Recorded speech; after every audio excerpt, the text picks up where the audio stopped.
Greeting, Brother Marines and Battle Sisters. Stephen here from the Command Center. And today we're going to be having a look at Vigilus. So I wasn't going to do a video, but it looks like Games Workshop can pump out more news and rumors and models than I can actually find the time to shave. But that's okay because it's good to have content coming at us thick and fast. So look, before I get into Vigilus, I just want to make some pop a question to the subscribers and to the viewers out there. So let me know what you think in the comments down below. What you think we should do. So Maddie and I, we're thinking about doing some games. They're going to be kind of like mini little battle reports. We're thinking about having like a Grey Knights game, Grey Knights versus Thousand Suns, and just to see how the Psychers play off against each other. And we're going to be doing that. I'll probably record it. And let me know if that's something that would interest you, kind of like a little mini skirmish battle report sort of thing. And do you think that if we were to do it, should we wait for chapter approved to test it all out? Okay, because, obviously the Grey Knights are going to be, I'm pretty sure they're going to have a points variation then. Or should we do it now? And the other thing we wanted to start doing, I wanted to start a playlist called the Beating Dark Eldar campaign, which is Maddie and I have had a lot of issues dealing with Dark Eldar, and we keep losing against them. And we're Imperium players. We don't like to go full cheese lists or anything like that. I go kind of half cheese, half meta. I know there's that that super list, the IG with the Castellan and the Smash captains that could probably beat them, but I don't really want to be taking like, 4 Hellhounds and, all that kind of stuff. It's just really cheesy. I want to actually play the game to beat them. So I was thinking about running, running some of those, putting them up here on the channel, and we're doing lists together and going through and just trying to find like a list that isn't Dark Eldar that can beat Dark Eldar. So if you have any ideas or any suggestions, or if you've literally got a list that's going to wipe them out, it'd be lovely if you could share it with us, because we have a Dark Eldar player who is he's a bit of a troll, and he needs to be beaten because we've beaten him, but in team games, but he's yet to be beaten one-on-one. So we've got to get this guy, we've got to beat him, and and get him down. So hopefully after chapter approved 2018, we will be able to do that. So look, welcome if you're just coming in to the channel. If you feel like subscribing, if you please consider subscribing, and if you do, click the little bell the bell notification down below, and it really helps us when you do that. And we post Warhammer content, strategy game content quite regularly. And at the moment, it's nearly every day, I guess, but it's meant to be twice a week. So usually on a Wednesday-ish during the week, or a Sunday, we usually do it. We have a really big one on the Sunday and kind of like a midweek one. But right now, I think, I'm pretty sure I'm going to be pretty busy this Christmas, and I'm just going to cover it as it comes. So yeah, as I said, let me know in the comments down below, everybody, what your thoughts are on those little mini battle reports. We are looking to do them, and I think it'd be fantastic. Also, if there's anyone, who wants to give me a game, let me know. I'm always happy to have people on the channel. If you want to showcase your work, some of your painting, or anything at all, let me know, and we can organise that. This is a community channel, so it's all good. All right, so on to the news of Vigilus. So as we know, Vigilus has been the theatre in which Games Workshop has created after the fall of Cadia. It's kind of like it's the way it's set up. It's kind of like the Dawn of War planet. What was the Dawn of War planet called again? I think it was Viridian or Meridian. Karamar 3. I can't remember now. But let me know in the comments. It's been a few weeks since I played Dawn of War. I played all the time. I just can't remember the planet. But yeah, so they're setting this up. Now, there's been an article that's just come out. Now, we've got a few updates here from the big GW. One of them was a size comparison thing, which I'll go through later. The other one is this regimental standard, how to hate on spindle drones, which is pretty cool. So it's kind of like another guardsman, another little guardsman propaganda piece by the looks of it. And you kind of got your little propaganda. So it's amazing. We're in the 40th millennium or 31st millennium, and we have these little. We're still using paper and parchment and laid out like the 60s sort of graphics design style. I'm just being a bit of a troll. Like, obviously, I know it's all good, but yeah, which is pretty cool. So we have important news of a repulsive and previously unknown Xenos species worthy of intense prejudice. Meet the spindle drone. Okay, so that's the first clue. I don't know if you remember, but back in my other videos, I said that this was going to be like a new race for 40k, right? That these guys were going to be a new race. And here they've just said it. Look, worthy of an intense prejudice. So it's an unknown Xenos species, right? It's a species. They've classified it. Games Workshop have given us a hint now that this, ladies and gentlemen, is a species. So it is a new race. So I was right. It isn't a construct of the Blackstone Fortress, or maybe it is. Maybe they're the custodes of the Blackstone Fortress. But really, it's its own race. So they're saying they're coming in, they're going to make it like their own race. It's a species. So yeah, spindle drones are an example of the dark phenomena of Silica animus, collaterally known as the abominable intelligence. Oh, gee, we're taking the Doom references out here. In June, there's another franchise called June. I don't know if you know it, but they had the thinking machines, and I think that's where Games Workshop got the idea for the Men of Iron from. And the thinking machines basically took over humanity. They are a bunch of gamers, actually, if you read the prequel books, and they went through and they inject, after they'd like won every gaming thing in the internet, whatever, they injected their minds into mechs and then took over the human species. It's pretty fantastic. And they actually call them the abominable intelligence as well. So in the June, if you want to check out the Prelude to June, Butlerian Jihad, I believe the book is called, you can find all the information there. It's the backstory to June. It goes into all the thinking machines and all that kind of stuff. And this has been, drawn influence from that. That's for sure. So as much as any Xenos can be called an intelligence, despite frequent encouragement, these vile Xenos do not recognize the Imperium of Man as the rightful inheritors of the Blackstone Fortress, and have responded poorly to the merciful attempts to deconstruct them as en masse in order to aid these reclamation efforts. As such, they have been declared Purgatus Maximus and must be exterminated utterly.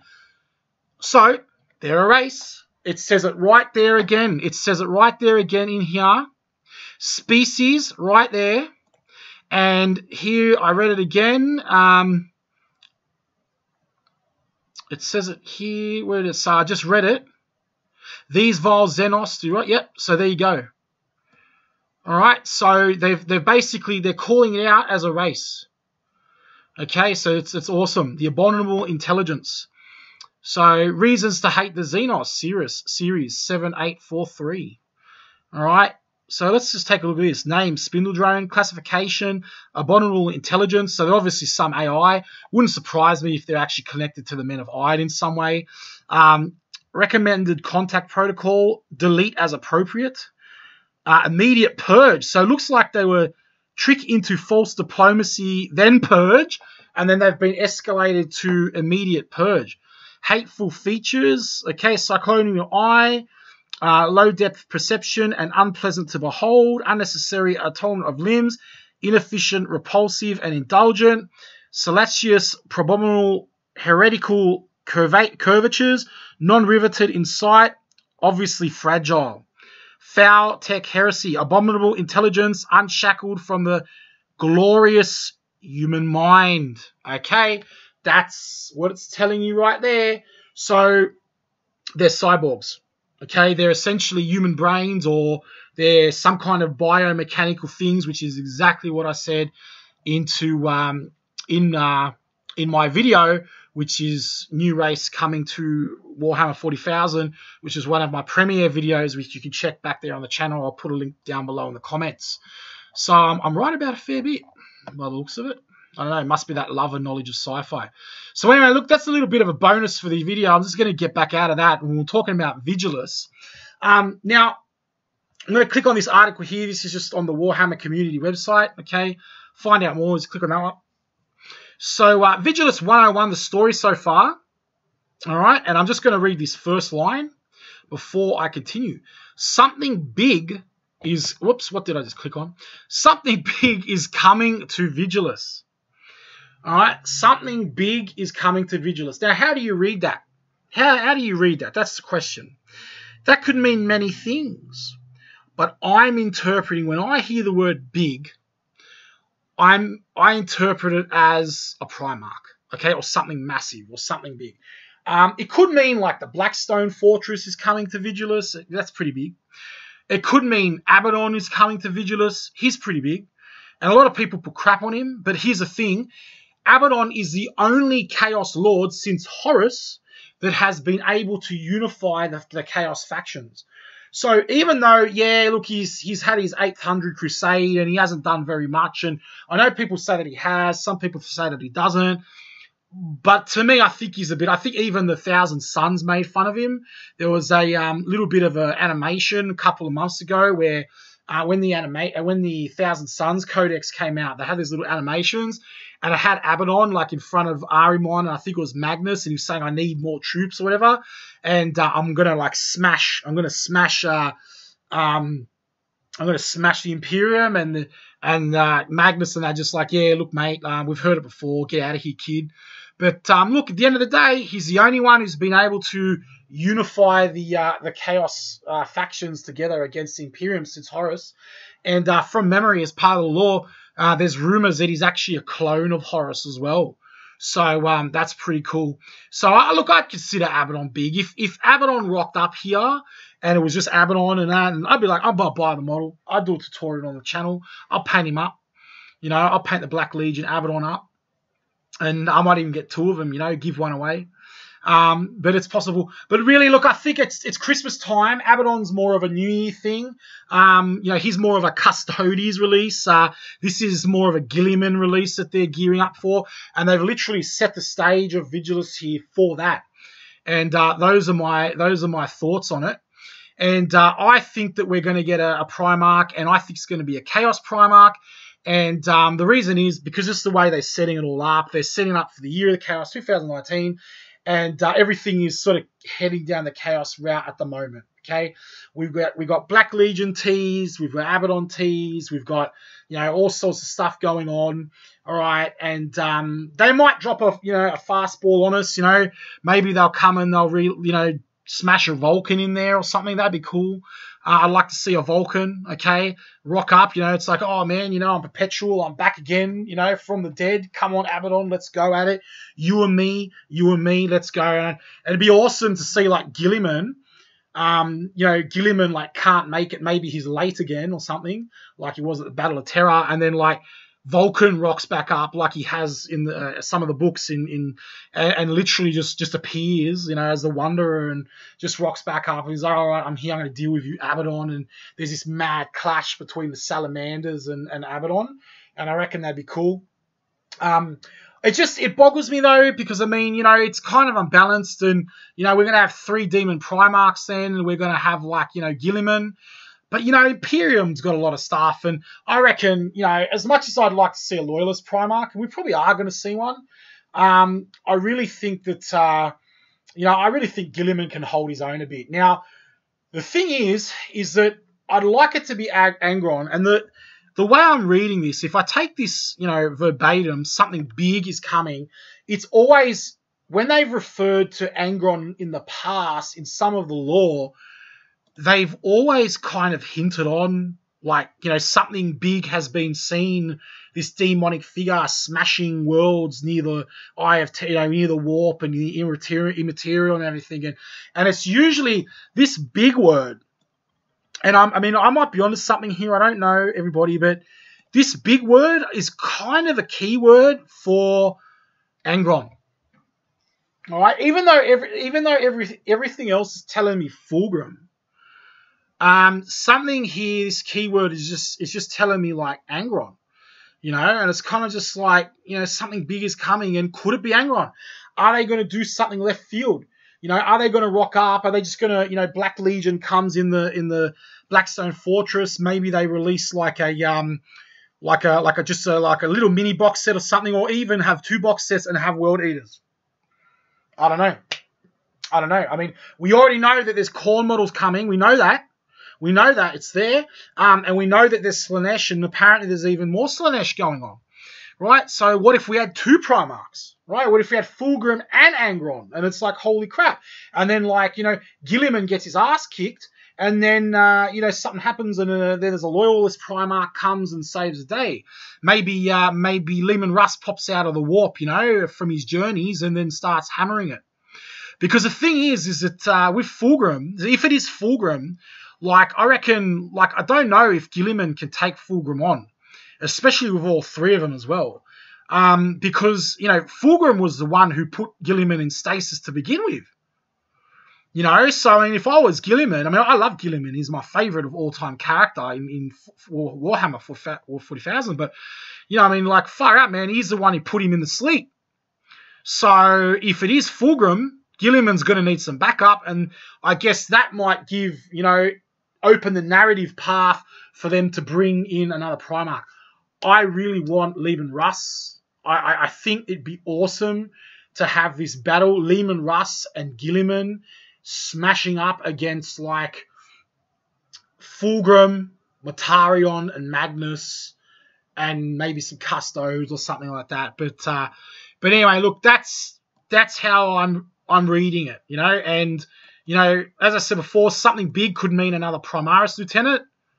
Okay, I wouldn't put it past them, but I don't think so. And I think we're going to find out very quickly what it's going to be. All right, so stay tuned to the channel, and if you find out, let me know. Contact me, drop a note in the comments. So look, let me know your thoughts in the comments. Who are we getting? Is it Angron? Is it Fulgrim? What's coming? Who's coming? Who's coming to Vigilus? All right, so I'm going to read the rest of this. Something big is coming to Vigilus. Over the past year, we've seen this beleaguered world evolve from a backwater to a key flashpoint, bringing together several major factions of the 41st millennium in a struggle for supremacy. All right, so we know everyone's there. Like, at the moment, we've got Eldar are there, Gene Stealers are already there, Ultramarines are now there, Space Wolves are there, the Orcs are there. All right, so we know Black Legion is going to come. I mean, look, it's shock horror, everybody.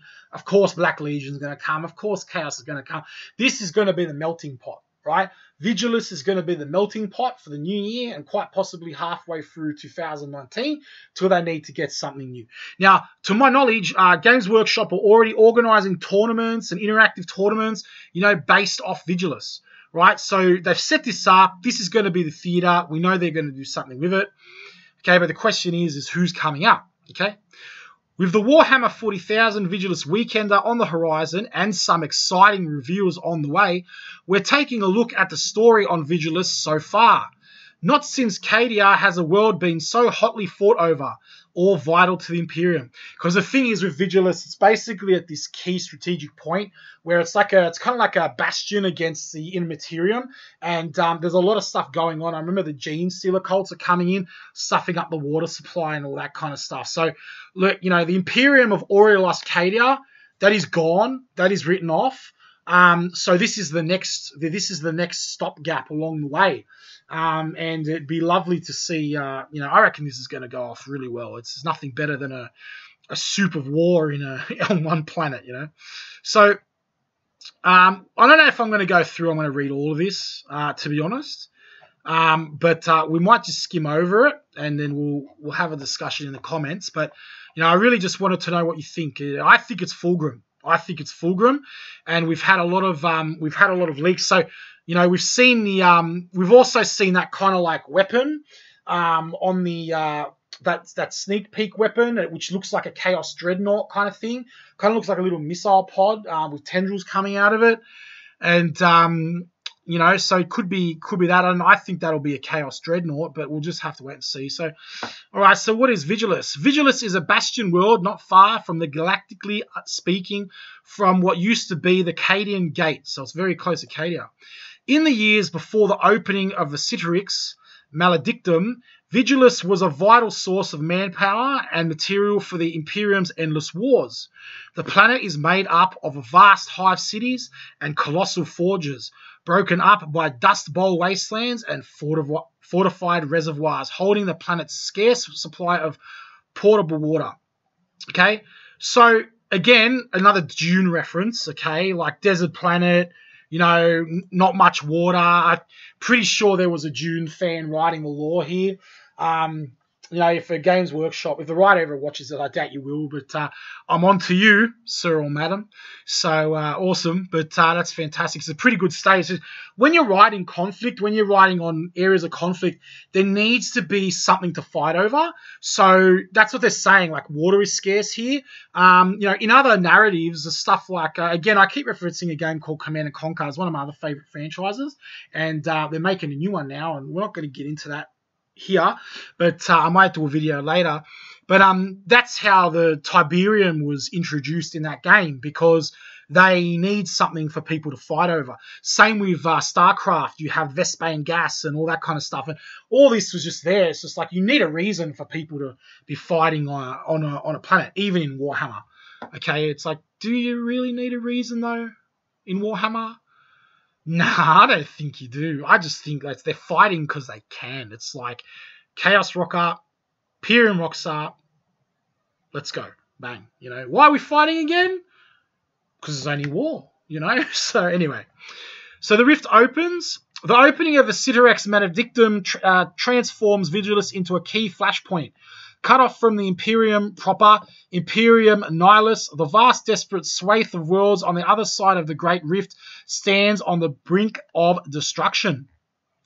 Vigilus now stands guard over one of the few safe channels through the Great Rift, known as the Nachmund Gauntlet. Were it to fail, the consequences would be dire, essentially cutting the worlds on the far side of the Citrix Maledictum entirely off from reinforcements. All right. Look, sorry if I'm butchering some of the words here, but you know, it's you know, they're quite unique words. So you know, please try to be patient and understand. And so here we have the coming of the Green Cities, like the map here of Vigilus, and we've got the planet here. This looks like some kind of really cool space elevator that's going on. All right. Coming of the Greenskins. From the Great Rift come hordes of orcs, spat from the maw of Gork's Grin, as some orcs refer to the Great Rift. In a colossal force that crash-landed on Vigilus, the wastelands of the planet were immediately turned into brutal battlegrounds. The cities of Vigilus only kept safe by their immense bastion-class force fields. Sweet. Invulnerable save, anybody?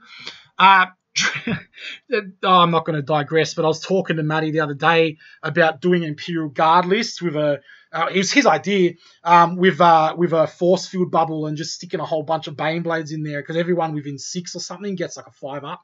But anyway, wouldn't surprise me if we get some terrain here. That'd be awesome.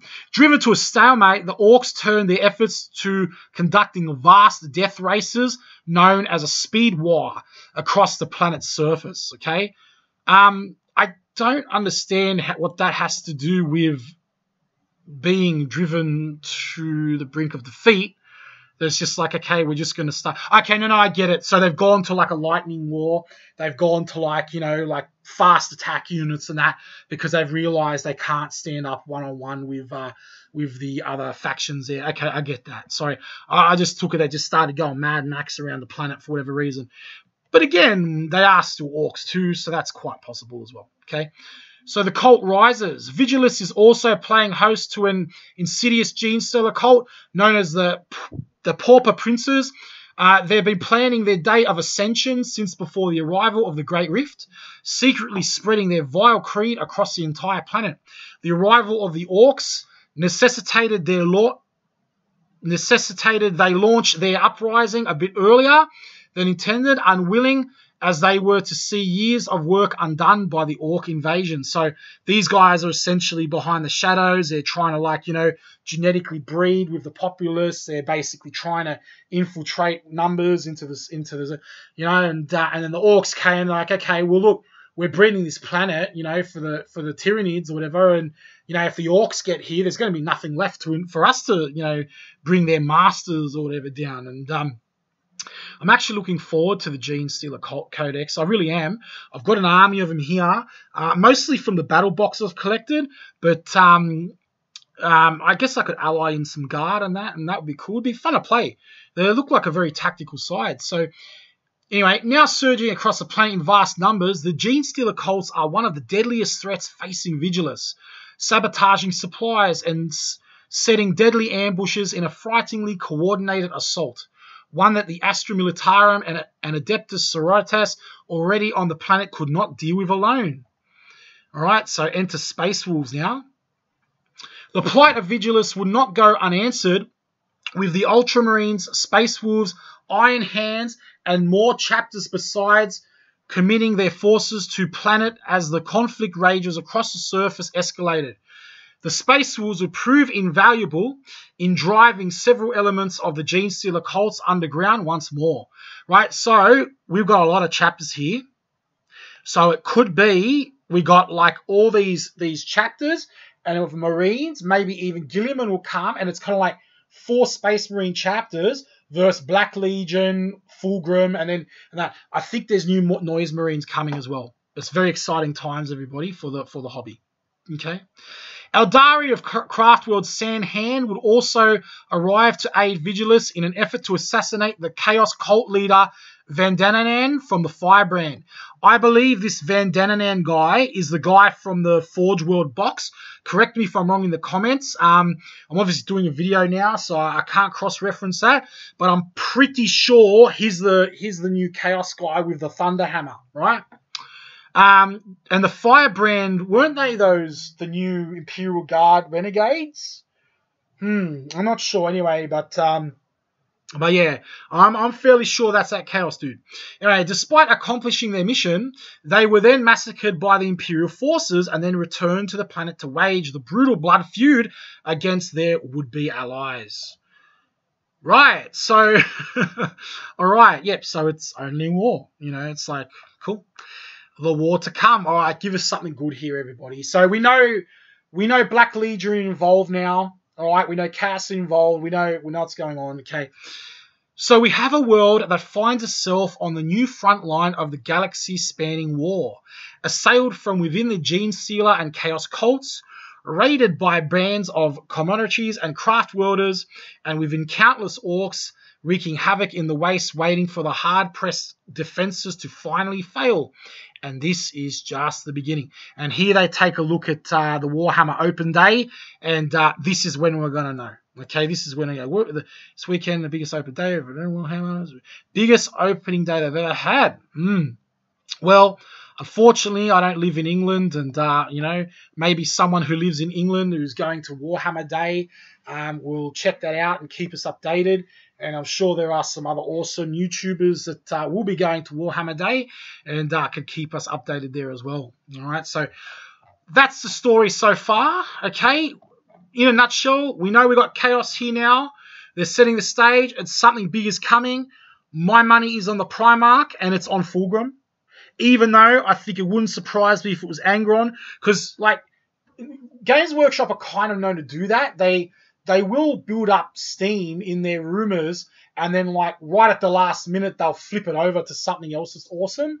And even though like I do want another Loyalist Primarch, I think we have to be careful because we already had Gilliman, and he's kind of like one of the main popular ones. I'm not saying he's the best one. I think he's awesome, but like we've got to be careful because we don't want to have like all these awesome Primarchs like rocking up, you know, for the next 3 years. You know, oh yeah, Gilliman Russ, the Lion, Gilliman, you know, Corax, whatever, and oh, there's Sanguinius somehow like putting his head back on. And then all of a sudden, and then it's like junk, you know, for ages. So I do understand Games Workshop. They need to space out their releases over a couple of years. So, you know, it's all good. I'm happy with that. As long as we get a Primarch or an Abaddon this year, I am happy. And I'm going to be playing heaps of games. I'm telling you, everybody, over the holidays, I'm going to be making videos and I'm going to be playing games. And I hope you do too. And, all right, with that said, please like, subscribe, comment, okay? Subscribe to the channel, okay? May the Emperor be with you. Okay, the Emperor protects, and I'll catch you in the next video. Thank you very much.